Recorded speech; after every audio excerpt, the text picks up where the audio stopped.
The BMW X1 has always been BMW's cheaper, starter, everyday family crossover for people who wanted a BMW but were too afraid to go used. For the money, they could have gotten a secondhand V8 X5, but I don't think they wanted to do that to themselves.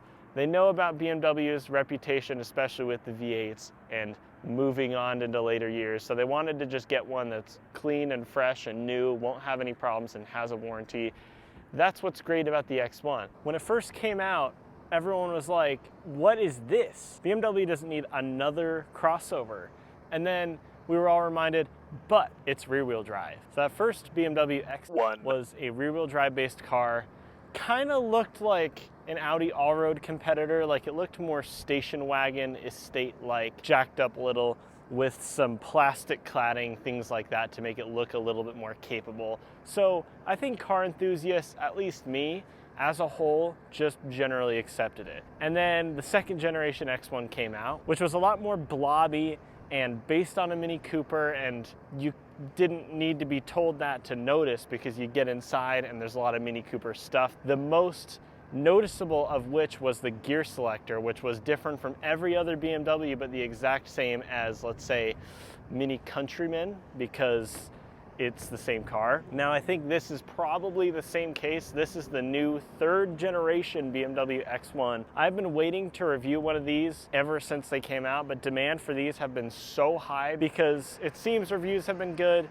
People have liked it. The customers that have bought these things have really liked it, told their friends. Everyone else has wanted one, which has left me, who has wanted to review one, patiently waiting for one to finally be tied down at my friends at BMW of Murray. And honestly, I think this generation of the BMW X1 is going to address some of the complaints and concerns that I had with the last generation. This is like an expensive Mini Cooper. I wasn't really that much of a fan of it, but this one comes out and it looks a lot more chiseled and serious, has a really interesting, bizarre interior, which I'll show you in a minute, and it doesn't drive all that badly.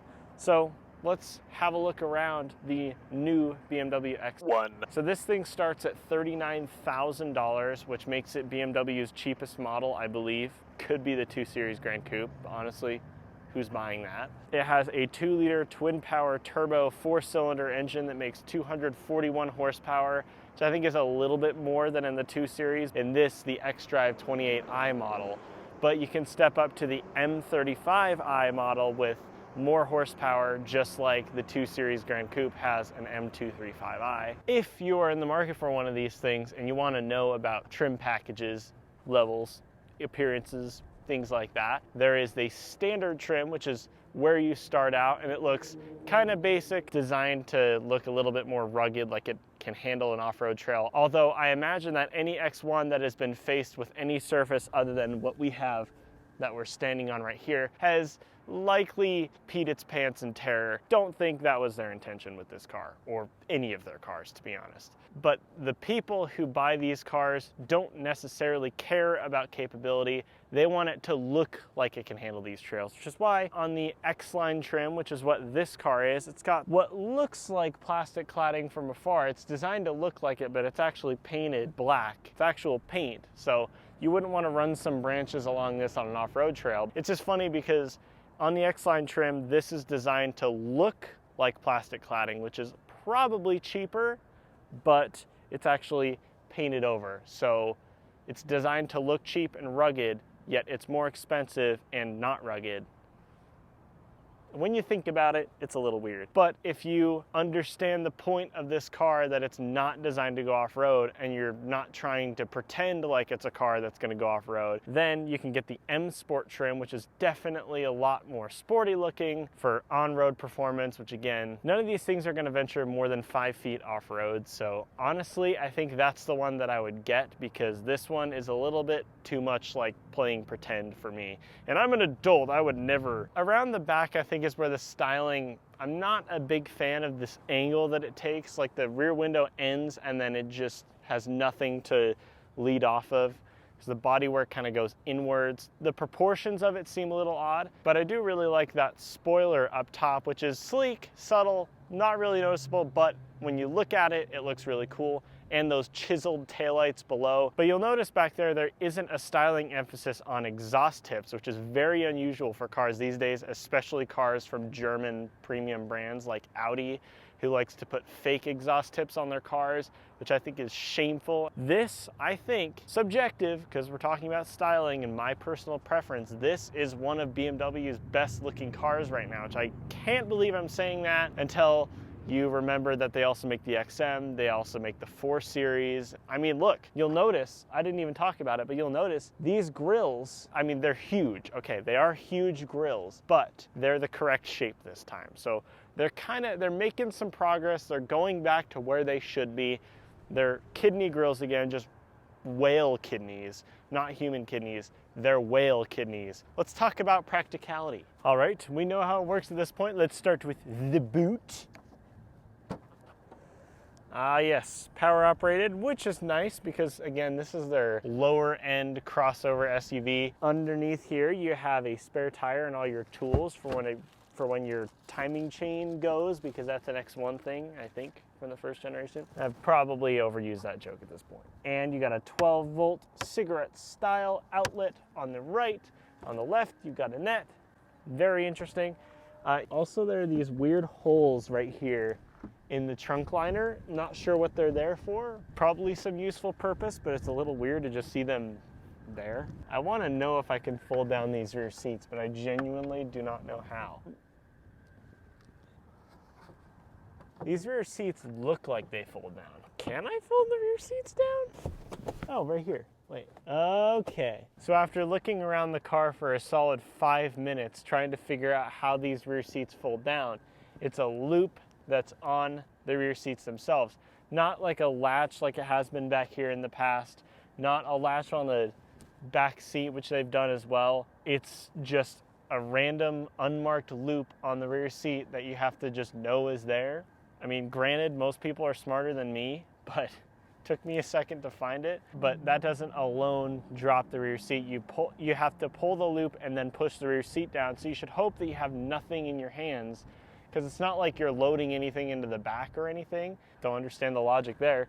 So yeah, you do need 2 hands to fold down the rear seats, the loop, and then push it down. It's pretty simple, but again, if you're an idiot like me, it'll take a second to figure out, unless you've watched this video, in which case now you know, so you're welcome. So when you have the seats folded down, it's pretty flat load area, useful. This car is quite upright, tall, and boxy, which will make it easier to fit stuff like bigger stuff in here, which is nice. It's a nice use of the space that this car has. But when you're folding the seat back in place, you still have to hold that loop, because if you don't, it'll latch way too early in place. And I don't know who is going to be sitting like this, but might be useful for something. So yeah, you do need both hands to fold the seat down and, weirdly, to put it back up. Not the best design in my opinion, but not that big of a deal. So let's check out the rear seat room.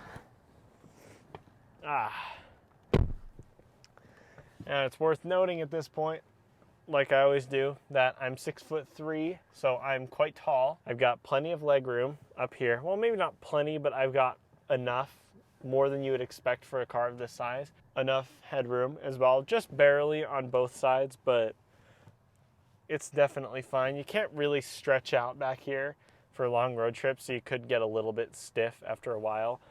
But I mean, I do have plenty of foot room and everything, so overall it's not too bad. I hold here a copy of the window sticker, which will enlighten you on the fact that this car has $8,000 worth of options. Starts at $39,100 and it's at $47,650, which is quite expensive, but it's at least nice to know that this car was built in Germany, which I thought all BMW X SUVs were manufactured in South Carolina, but I guess this one isn't. So it's nice to know that it's actually manufactured by Germans. So yeah, not too bad in terms of price and equipment and things like that, because this one seems quite highly equipped, but it doesn't stray too much further away from the actual original MSRP. Down here I have some vents, which are weird looking, but they're there and they're nice. USB-C outlets for charging devices, which is great. Transmission tunnel down here, which is fine, I guess. This door panel here is quite bizarre looking, sort of sets the trend for what you're gonna see up front in a minute. This door handle has a hole in the middle to make it look modern and hip and cool for the youngins that are gonna be driving around in these things. It's a little weird, but it's kind of like a whole modern art thing back here with abstract grab handle like this that kind of juts out from the door panel. That looks pretty cool. Also, I love this black on red interior. I think it looks really sporty, really cool. So let's have a look at this front seat area, shall we? It's worth noting right now that I'm comfortable up here in this seating position, and I haven't changed it since I was back there. So in terms of room for passengers, this car is quite good. Now, what I'm greeted with immediately is this strange air vent design, which is designed to kind of fit around the curved iDrive display. It's got two separate vents that you can control, but they look like they're connected to each other. They look like eyes glaring back at you. And you've got aluminum trim right here on the bottom. I'm sure there's a glove box. Yeah. In the center, you have this pod. This is where your drive controls are, your gear selector, which is quite sad looking, which I don't like because you're shifting into gear. That should really mean something. You know, I'm about to go max out your BMW on the Autobahn, or you're gonna take it to the Nürburgring and fight off against Porsche GT3s. All right, now everything is set up. I've got my sport mode ready. All right, all I need to do, shift it into gear and go find some action. And we're ready. Below that, you have a big storage area down there, which is nice and useful to have. And this all contributes to a really interesting, cool kind of look, if you ask me. Definitely unusual. The downside of this is that this storage area, which would have been your traditional lift up the lid, put your stuff in storage area. Yes, it's bigger, but it's also not as secure. So you can't hide stuff in there so that people on the outside can't see it when it's parked. So you shouldn't put anything valuable in there. This isn't a lid, therefore it's just an armrest pad. Cup holders, and you've got this interesting wireless charger situation. You just have this vertical, strange wireless charging pad, and to its credit, it works because you have this little lever thing that you can press up to hold your phone in place. And above that, you have just a weird single Cyclops looking vent right there. You only have two climate control buttons right here, which are for the defrosters front and rear. Not even the heated seats anymore. That's not even a button because now everything is put into this kind of overcomplicated in some applications iDrive 8 climate menu. In this car, it's not too bad because you just have fan speed, your temperature down there, where the air is coming out, your heated seats and your heated steering wheel. So climate menu in this car gets a pass. In something like the XM, it's a little bit more complicated, so you don't really want to have to deal with that. I am noticing a lack of one thing that has been in BMWs for years, which is the iDrive circular control display thing. It's not here. So I guess the only way you can control this infotainment display is with the touchscreen, which is what, let's face it, most people do anyways. Again, I like this infotainment system because it's crisp and it's easy to use and it looks great, and it's got a lot of functions, like 8 million apps right here that you can scroll through, and it's really responsive like your smartphone, but it doesn't look like your smartphone. To be honest, cars like this can come with Apple CarPlay, Android Auto, but in this application, you wouldn't really need to use it because this is easily good enough and it looks crisp and nice. And you've also got a digital gauge cluster in the center, which is quite nice for a car at this price point. iDrive 8 means that it has a really beautiful curved display, which is well integrated into a cabin like this. And in terms of materials and things, everything feels quite nice. There's not a lot of cheap plastic, which you wouldn't expect for their cheapest crossover that they make. Also, again, I really love the comfort of these seats and the color, the black on red, and you also have adjustable thigh support, things like that. So again, it's easy to get comfortable up here. You've got a great infotainment system. This interior looks bizarre, but when you really pay attention to the details, it's smart and well thought out. And I love how boxy and tall it is because, again, it's a crossover. It's supposed to feel boxy and tall, like you're the king of the road. You do still feel like you're sitting quite low down within this boxy tall cabin, but it's just nice to have. Makes it feel spacious and airy and luxurious. So overall, this whole interior is definitely a highlight of this car, which is surprising for, again, their bottom end X SUV. So let's have a look at the powerhouse of this car right here. And it is a familiar looking 4-cylinder that is mounted transversely, and it's actually different from the 2 Series Grand Coupe, as it turns out. Now, the difference between those engines, I have no clue, so don't ask. But this has 241 horsepower. It's mated to a 7-speed double clutch transmission, which is kind of a weird thing. Also, this car is available as the M35i, which has more power, or in other markets, it is available as an electric car, the iX1.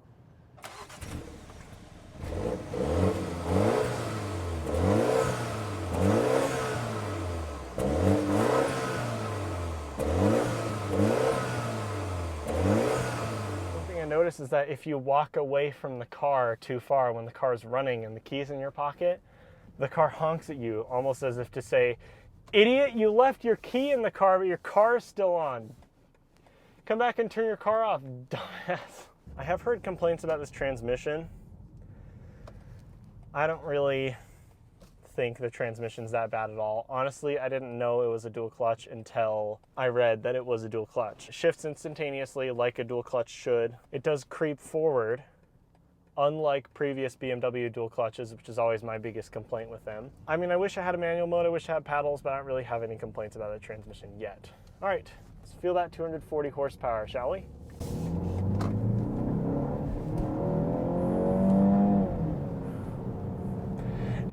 Honestly, that feels quite sprightly, surprisingly so. And the benefit of this dual clutch is that it just picks up and knows exactly what you want to do at any given moment. It can shift instantly, supposedly. It's a dual clutch, right? You'd think. Right now I have it in sport mode, and the gauges are really cool because it's showing me like the M-style angular gauges. Quite nice and sporty. In terms of sound on the inside, it doesn't sound that great. It's not noisy though, but you don't want it to be noisy. That's the biggest thing in a car like this, a luxury crossover. The key is to take away as much of this sound as possible, not make it sound super sporty. And on that front, they did a really good job. In terms of ride quality, I think it's a little bit too bouncy for what this car should be, but the trade-off that you get from that is that I think this car handles quite well. I mean, there's not a lot of, you do feel some body motion, body roll. My immediate impression when I'm sitting in the driver's seat and driving this thing is that it feels, even though I did say I didn't have that much headroom, I have enough. When you're sitting here, it feels like you have 5 feet of headroom. This car feels so tall and you sit so low down, which I guess if you want, yeah, you can raise your seat up if you want like an SUV driving position, but you can also sit very low down in the seat, which it seems a little bit weird sitting this far down and when there's so much more room above me. Maybe I just forgot what it's like to be short. One thing that I like about BMW's 4-cylinders right now is that they are very, very smooth. Also, this transmission slowing down to a stop, you don't feel any downshifts or anything. It just stops and it's ready to go again. You don't feel anything, which is good. And I do absolutely love this interior. The seats being red and black look really cool. The materials all look nice. This steering wheel is very chunky and feels good in my hands. It's just a solid car.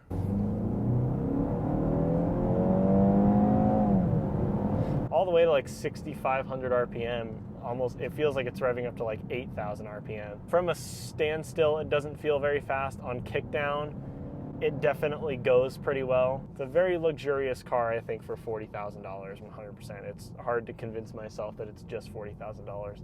And on the inside, there's a lot of things that I'm noticing in this that I've also seen in the BMW iX, like the angular steering wheel slightly, the long, weird climate vent in the center, the whole like technology-based feel of everything, but it's like still luxurious and nice. But again, this is also available as an iX1, so it does feel like an I car when I'm driving it a little bit. And that's no bad thing, because the iX has an amazing interior, and this definitely feels iX-like on the inside. And for a BMW X1, I don't think there's any better compliment. Again, it's an X1. It's hard to convince myself that this is the bottom end, cheapest BMW SUV. I honestly think it drives and feels nicer on the inside slightly than the X3 right now. Something about it just feels really nice and premium and well screwed together. So overall, I've been looking forward to driving this car for a while, and I can't say I'm disappointed. If anything, I could say I'm surprised at how nice it is, how well it drives. From where I'm sitting right now, the driver's seat, I really can't think of anything wrong to say. Like, and this is not my type of car. I'm not a crossover guy. That's going to do that for me on this video. I hope everybody enjoyed, and I hope everybody has an awesome day. Let's feel that turbo. Whee! Yeah, good car. I like it a lot. Hope everybody has an awesome day. Bye-bye. Oh no, the window sticker is blowing away. No, you can't come with me.